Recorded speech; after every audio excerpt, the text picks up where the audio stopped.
Sir, ഈ ചെങ്കോട്ടയിൽ പ്രധാനമന്ത്രി നരേന്ദ്രമോദി RSSനെ കുറിച്ച് പറയുമ്പോൾ, ചെങ്കോട്ടയിൽ മാത്രമല്ല, നരേന്ദ്രമോദി എവിടെയൊക്കെ RSSനെ കുറിച്ച് പറയുന്നോ അപ്പോഴൊക്കെ ചില മാപ്രകൾക്കും ചില ആളുകൾക്കും വല്ലാത്തൊരു അസ്വസ്ഥതയും അസഹിഷ്ണുതയും ഉണ്ടാകുന്നുണ്ട്. പ്രധാനമന്ത്രി നരേന്ദ്രമോദിക്ക് RSSനെ കുറിച്ച് പറയാൻ പാടില്ല എന്നുണ്ടോ? അല്ല, അത് പറയാനുള്ള അവകാശം ഇവർക്കുണ്ടെന്നാണ് എൻ്റെ അഭിപ്രായം. കാരണം RSSനെ ആരെങ്കിലും പ്രകീർത്തിച്ചാൽ ഇവർക്ക് സ്വാഭാവികമായിട്ടുള്ള രീതിയിൽ വേദന തോന്നാറുണ്ട്. കാരണം ഒന്നും ഇവർക്ക് ചരിത്രബോധമൊന്നുമില്ല. ഒരുപറ്റം ചില ആളുകൾ എങ്ങനെ പറയുന്നു എന്നുള്ളതിൻ്റെ അപ്പുറത്ത് വലിയ പ്രാധാന്യം അതിനകത്തില്ല. നമ്മുടെ ചില മാപ്രകൾ എന്നൊക്കെ പറയുന്ന മാധ്യമപ്രവർത്തകർ, ഈ മാധ്യമപ്രവർത്തകർക്ക് വേറെ പലർക്കും വേണ്ടിയിട്ട് പണിയെടുക്കുന്നവരാ. ഇവരാരും മാധ്യമപ്രവർത്തകരൊന്നുമല്ല. ഇവരിൽ പലരും പണിയെടുക്കുന്നത് മാധ്യമ മുതലാളിമാർക്ക് വേണ്ടിയിട്ടാണ്. മാധ്യമ മുതലാളിമാരുടെ താല്പര്യങ്ങൾ സംരക്ഷിക്കുന്ന ചില മാധ്യമപ്രവർത്തകർക്ക് ഇതിനകത്ത് വേവലാതിൻ്റെ സാരമില്ല. പക്ഷേ ഇതിന് വസ്തുത മനസ്സിലാക്കേണ്ട വസ്തുത, ആദ്യമായിട്ടല്ലല്ലോ ഒരു ഇന്ത്യൻ പ്രധാനമന്ത്രി RSSനെ പ്രകീർത്തിക്കുന്നത്. കാരണം ഈ പ്രകീർത്തനങ്ങളൊന്നും RSSനെ ഏക്കാറില്ല. കാരണം RSSന്റെ ചരിത്രമുണ്ട്. അങ്ങനെ RSSന്റെ ചരിത്രത്തിൽ അത് ഒരിക്കലും തന്നെ ആരെങ്കിലും പ്രകീർത്തിക്കുന്നുണ്ടെങ്കിൽ ആ പ്രകീർത്തനത്തെ കുറിച്ചിട്ട് അവര് വാ തുറക്കാറില്ല സാധാരണ ഇതിൽ. അതിനെക്കുറിച്ചിട്ട് OV വിജയന്റെ പുസ്തകമുണ്ട്. പുസ്തകത്തിന്റെ പേര് കുറിപ്പുകൾ എന്നാണ് പുസ്തകത്തിന്റെ പേര്. ആ കുറിപ്പിനകത്ത് RSSന്റെ അഖില ഭാരതീയ അന്നത്തെ ചുമതലയുണ്ടായിരുന്ന R ഹരിയുമായിട്ട് അദ്ദേഹം സംസാരിച്ചതിൻ്റെയും RSSന്റെ ശാഖയിലും ശിബിരത്തിലും നടക്കുന്ന ജാതി വിവേചനത്തിനെതിരായിട്ടുള്ള ശാന്തമായിട്ടുള്ള സ്വസ്ഥമായിട്ടുള്ള പ്രവർത്തനത്തെ സംബന്ധിച്ചും OV വിജയൻ എഴുതിയിട്ടുണ്ട്. ഇത് നമ്മുടെ ഈ വളരെ ബഹുമാനപ്പെട്ട മാപ്രകളാരും വായിച്ചിട്ടുണ്ടാവില്ല, വായിക്കണം നിർബന്ധമില്ല. എന്ന് മാത്രമല്ല, പണ്ഡിറ്റ് ജവഹർലാൽ നെഹ്റു 1963 റിപ്പബ്ലിക് ദിന പരേഡിൽ എല്ലാ സ്ഥലത്തും RSSനെ ക്ഷണിക്കാൻ തീരുമാനിച്ചു. ഡൽഹിയിലെ റിപ്പബ്ലിക് ദിന പരേഡിൽ അദ്ദേഹം RSSനെ അനുകൂലിച്ചുകൊണ്ട് സംസാരിച്ചു. ഇത് സംസാരിക്കുവാനുള്ള കാരണം, ഇപ്പൊ എറണാകുളത്ത് നടന്നിട്ടുള്ളൊരു റിപ്പബ്ലിക് ദിന പരേഡുണ്ട്. അതിൽ പങ്കെടുത്തത് പിൽക്കാലത്ത് RSSന്റെ സംസ്ഥാന സെക്രട്ടറി ആയിട്ട് മാറിയിട്ടുള്ള അഡ്വക്കേറ്റ് TV ആനന്ദന്റെ നേതൃത്വത്തിലായിരുന്നു. അന്നുണ്ടായിരുന്ന ബാൻസെറ്റ് അദ്ദേഹത്തിന്റെ നേതൃത്വത്തിലായിരുന്നു. അപ്പൊ ഇങ്ങനെ RSSന് വലിയ സ്ഥാനം ആദ്യം കൊടുത്തത് പണ്ഡിറ്റ് ജവഹർലാൽ നെഹ്റുവാണ്. 1963 അത് കൊടുക്കാനുള്ള പ്രധാനപ്പെട്ട കാരണം 1962 ചൈനയുമായിട്ടുണ്ടായ യുദ്ധ സമയത്ത് ഒരു പ്രസ്ഥാനം എന്നുള്ള നിലയ്ക്ക് മുഴുവൻ മാറ്റിവെച്ചുകൊണ്ട് RSS അതിൻ്റെ ആബാലവൃദ്ധം ജനങ്ങളും അന്ന് ഭാരതത്തിൻ്റെ രക്ഷയ്ക്ക് വേണ്ടിയിട്ട് ഡൽഹിയിൽ അവിടെ യുവാക്കന്മാരായിരിക്കുന്ന ആളുകൾ അവിടെ ആ റൂട്ടിൽ നിന്ന് ഗതാഗതം നിയന്ത്രിക്കുന്ന കാര്യത്തിൽ പോലീസിനെ പൂർണ്ണമായിട്ട് വിട്ടുകൊണ്ട്, പോലീസിനെ അവിടെ നിന്ന് ഒഴിവാക്കിക്കൊണ്ട് ആ ദൗത്യം ഏറ്റെടുത്ത RSS ആണ്. അതിനവരെ ക്ഷണിച്ചതും അവരെ ചുമതലപ്പെടുത്തിയതും അന്നത്തെ ഭാരതത്തിന്റെ പ്രധാനമന്ത്രിയായിരുന്ന പണ്ഡിറ്റ് ജവഹർലാൽ നെഹ്റു ആണ്. അതുകൊണ്ട് മാത്രം തീർന്നില്ല. 1965 പാകിസ്ഥാനായിട്ടുള്ള യുദ്ധത്തില് ലാൽ ബഹദൂർ ശാസ്ത്രി എടുത്ത നിലപാടതാണ്. ലാൽ ബഹദൂർ ശാസ്ത്രി അതിനു വേണ്ടിയിട്ട് RSSന് സർസംഘാലകനായിരുന്ന മാധവ് സദാശിവ ഗോൾക്കറെ അദ്ദേഹം ക്ഷണിച്ചു വരുത്തുന്നുണ്ട് ഈ വിഷയം ചർച്ച ചെയ്യാൻ വേണ്ടിയിട്ട്. അവിടെ മാത്രമല്ല, 1971 ശ്രീമതി ഇന്ദിരാഗാന്ധി ഇന്ത്യൻ പ്രധാനമന്ത്രിയായിരിക്കുന്ന സമയത്ത് ഇന്ദിരാഗാന്ധിക്ക് സർവ്വവിധത്തിലുള്ള ആയുധങ്ങളും എത്തിക്കണമെന്ന് ആവശ്യപ്പെട്ടത് RSS ആണ്. അതുകൊണ്ടാണ് ഇന്ദിരാഗാന്ധി ആ ഒരു താല്പര്യത്തിന്റെ അടിസ്ഥാനത്തിലാണ് അന്നത്തെ പ്രതിപക്ഷ നേതാവായിരുന്ന അടൽ ബിഹാരി വാജ്പേയി അവർ കാണുന്നത് അദ്ദേഹത്തിന്റെ വീട്ടിൽ പോയിട്ടാണ്, പ്രതിപക്ഷ നേതാവിന് വീട്ടിൽ പോയിട്ടാണ്. പ്രതിപക്ഷ നേതാവ് ആയിട്ടുള്ള വാജ്പേയിയുടെ വീട്ടിൽ പോയി അദ്ദേഹവുമായിട്ട് സംസാരിച്ച് ഈ പറയുന്ന യുദ്ധത്തിൽ നമ്മൾ എടുക്കേണ്ട നിലപാടിനുകളെ സംബന്ധിക്കുന്ന കൃത്യമായിട്ടുള്ള ചർച്ചകൾ ശ്രീമതി ഗാന്ധി നടത്തിയിട്ടുണ്ട്. കാരണം അവരെ സംബന്ധിച്ചൊക്കെ RSSന്റെ വലിപ്പം അവർക്ക് നല്ല നിശ്ചയമുണ്ട്. അതുകൊണ്ടാണ് ഇവിടെ ആന്ധ്രയിൽ ചുഴലിക്കൊടുങ്കാറ്റുണ്ടായി. എൻ്റെ ഓർമ്മ 1980 സമയത്തോ മറ്റാണ്. ശ്രീമതി ഇന്ദിരാഗാന്ധി അവിടെ വന്നു. ആ ഇന്ദിരാഗാന്ധി അന്ന് ഇന്ത്യൻ പ്രധാനമന്ത്രിയായിട്ട് ചാർജ് എടുത്തിട്ടുണ്ട്.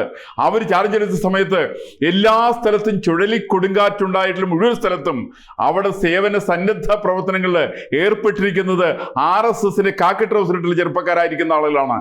അവസാനം അവർ കോൺഗ്രസ്സുകാരെ വിളിച്ചു പറഞ്ഞു, എൻ്റെ കോൺഗ്രസ്സുകാരാ, നിങ്ങളിതൊന്ന് കാണ്, എങ്ങനെയാണ് RSS എന്ന് പറയുന്ന ഒരു മഹാപ്രസ്ഥാനം വളർന്നുകൊണ്ടിരിക്കുന്നത്.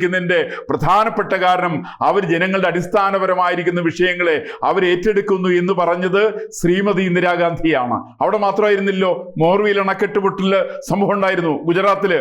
അവിടെ ആരാ ചെയ്തത്? അവിടെ കോൺഗ്രസ്സുകാരാണ് ചെയ്തത്. അവിടെ ചെയ്തത് മുഴുവൻ RSSകാരാണ് ചെയ്തത്. മോർവിയിൽ അണക്കെട്ട് പൊട്ടി 10,000-കണക്കിന് ആളുകൾ വെള്ളത്തിലായ സമയത്ത് അവരെ മുഴുവൻ രക്ഷിക്കാൻ പുറപ്പെട്ടത്, സ്വജീവൻ പോലും തൃണവിൽ അണിച്ചുകൊണ്ട് പുറപ്പെട്ടത് RSSന്റെ പ്രവർത്തകന്മാരാണ്. അവിടെ മാത്രമല്ല, 1988 ഇവിടെ പെരുമണ്ണിൽ ദുരന്തം ഉണ്ടായി. ഒരു ട്രെയിൻ ആക്സിഡന്റ് ഉണ്ടായി. ആ ആക്സിഡന്റിൽ എല്ലാവരും വെള്ളത്തിൽ വീണോടെ അഷ്ടമുടി കായലിൽ വീണു. 100 ചില്ലാൻ ആളുകളോട് പിടഞ്ഞു വീണ് മരിച്ചു. ഈ മരിച്ച സമയത്ത് ആ മൃതദേഹം എടുക്കാൻ വേണ്ടിയിട്ട് ആദ്യം ഓടിയെത്തിയ ആളുകൾ അത് RSSന്റെ ആളുകളാണ്. അത് കോൺഗ്രസ്സുകാർക്ക് അറിയാമല്ലോ. അന്ന് കോൺഗ്രസ്സുകാർ അന്ന് പ്രതിപക്ഷത്താണ്. എൻ്റെ ഓർമ്മ അന്ന് കേരളത്തിൻ്റെ മുഖ്യമന്ത്രി EK നായനാരാണ്. പക്ഷെ RSS നോക്കിയില്ല. മുഖ്യമന്ത്രി RSS ആദ്യം കമ്മ്യൂണിസ്റ്റാണ്, RSS വിരുദ്ധനാണ്. അതായിക്കോട്ടെ, അതിനെന്താ പ്രശ്നം? സാധാരണ ജനങ്ങളുടെ അടിസ്ഥാനപരമായിരിക്കുന്ന വിഷയങ്ങൾ, അവർ ജീവൽ പ്രശ്നങ്ങൾ വരുന്ന സമയത്ത് കക്ഷി രാഷ്ട്രീയത്തിന് ഉപരിയായിട്ട് ചിന്തിക്കുന്ന പ്രവർത്തിക്കുന്ന ഒരു സ്വഭാവം RSSനെ സംബന്ധിച്ചുണ്ട്. അതുകൊണ്ടാണ് സംഘം ഇറങ്ങിയത്. അന്ന് മാത്രമല്ലല്ലോ, 2018 നമ്മുടെ മണി ഉണ്ടാക്കിയിട്ടുള്ള പ്രളയമുണ്ട്. പിണറായി വിജയൻ സർക്കാരിൻ്റെ കാലത്ത് 44 നദികളുടെ വെള്ളം ഒന്നിച്ചൊഴുകിയ സമയത്ത് 80ഓളം വരുന്ന ഡാമുകൾ ഇവർ ഒരേ സമയം തുറന്നു വിട്ട് കൃത്രിമമായിട്ടുള്ള പ്രളയം കേരളത്തിൽ സൃഷ്ടിച്ച സമയത്ത്, ആ സമയത്തും ഇവിടെ പല സ്ഥലത്തും ആളുകളെ സംരക്ഷിക്കാൻ വേണ്ടിയിട്ട് RSSകാരുണ്ടായത്, സേവാഭാരതിയാണ് ഉണ്ടായത്. ആ സമയത്ത് കക്ഷി രാഷ്ട്രീയം ഒന്നും നോക്കിയില്ല, ജാതി മത ചിന്തകൾ ഒന്നും നോക്കിയില്ല.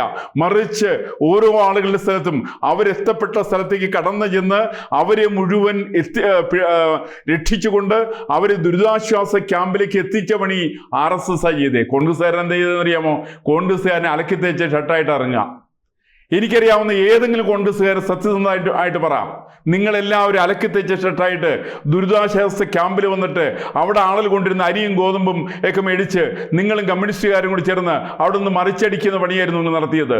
അതുകൊണ്ടാണല്ലോ കമ്മ്യൂണിസ്റ്റുകാരുടെ ചില പ്രവർത്തകന്മാരെ ലോക്കൽ കമ്മിറ്റി സെക്രട്ടറി അടക്കം നാട്ടുകാർ കയറി പിടികൂടിയതിൻ്റെ കാരണം എന്താ? അതിന് കാരണം എന്താ വെച്ചിട്ടുണ്ടെങ്കിൽ, ഈ പറയുന്ന സേവനത്തിന് വേണ്ടിയിട്ട് ജനങ്ങൾ കൊണ്ട് കൊടുത്ത അരിയും ഗോതമ്പും മുളകും അടങ്ങുന്ന സാധനങ്ങളെല്ലാം സ്വന്തം വീട്ടിലേക്ക് കൊണ്ടുപോകുന്ന പണിയായിരുന്നു കോൺഗ്രസ്സുകാരും കമ്മ്യൂണിസ്റ്റുകാരും സ്വീകരിച്ചെങ്കിൽ RSSകാർ ചെയ്ത് അങ്ങനെയല്ല.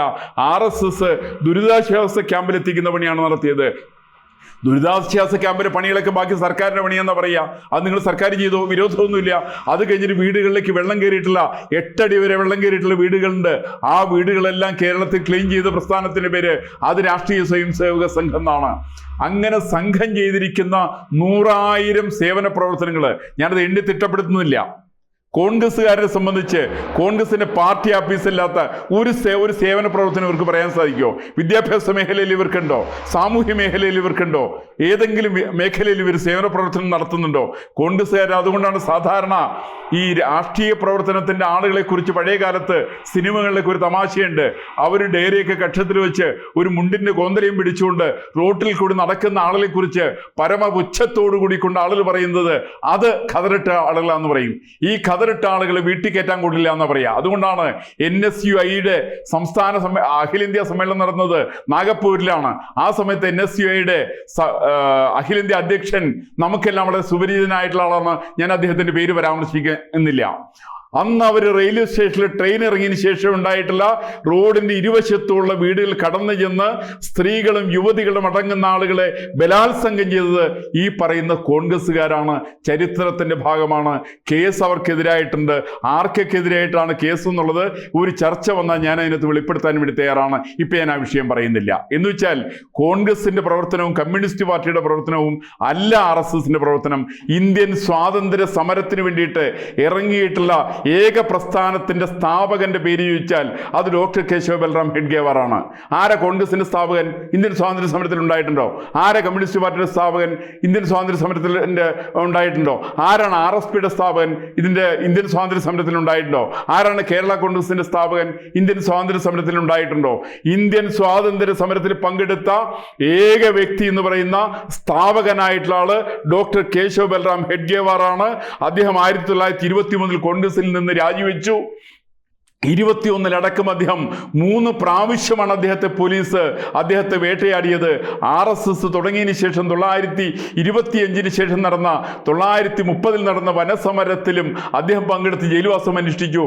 അതുകൊണ്ടാണ് മഹാത്മാഗാന്ധി RSSന്റെ ശാഖയും ശിബിരവും സന്ദർശിക്കുവാനുള്ള പ്രധാനപ്പെട്ട കാരണം ഈ പറയുന്ന ഡോക്ടർ ഹെഡ്ഗേവാറിന്റെ ഏറ്റവും അദ്ദേഹത്തിന്റെ നിഷ്കളങ്കമായിരിക്കുന്ന രാഷ്ട്രസ്നേഹമുണ്ടല്ലോ, ആ രാഷ്ട്രസ്നേഹത്തോടുള്ള ഏറ്റവും വലിയ ആദരവിന്റെ ഭാഗമായിരുന്നു ഗാന്ധിജി സംഘത്തിന്റെ ശാഖ സന്ദർശിച്ചത്.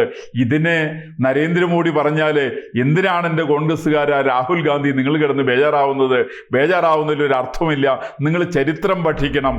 ചരിത്രത്തിന്റെ ഏടുകളിൽ കൂടി നിങ്ങളൊന്ന് പഠിക്കാൻ തയ്യാറാവണം. അത് രാഹുൽ ഗാന്ധിക്ക് പറഞ്ഞാൽ മനസ്സിലാവില്ലെങ്കിൽ, KC വേണുഗോപാലിനും പറഞ്ഞാൽ മനസ്സിലാവില്ലെങ്കിൽ, സാമാന്യം വിവരമുള്ള ആളുകളെ നിങ്ങളുടെ ഉപദേശകന്മാരായിട്ടോ ആ സ്ഥാനത്ത് പ്രതിഷ്ഠിക്കണം. അങ്ങനെ പ്രതിഷ്ഠിക്കുന്നവരിൽ നിന്നുള്ള ഉപദേശങ്ങൾ സ്വീകരിച്ചുകൊണ്ട് ഇത്തരം ചില പ്രധാനമന്ത്രിയുടെ ചില വാക്കുകളെ വിമർശിക്കാൻ വേണ്ടിയിട്ട് നിങ്ങൾ തയ്യാറാകാൻ പാടുള്ളൂ എന്ന് മാത്രമാണ് ഈ സമയത്ത് എനിക്ക് പറയാനുള്ളത്.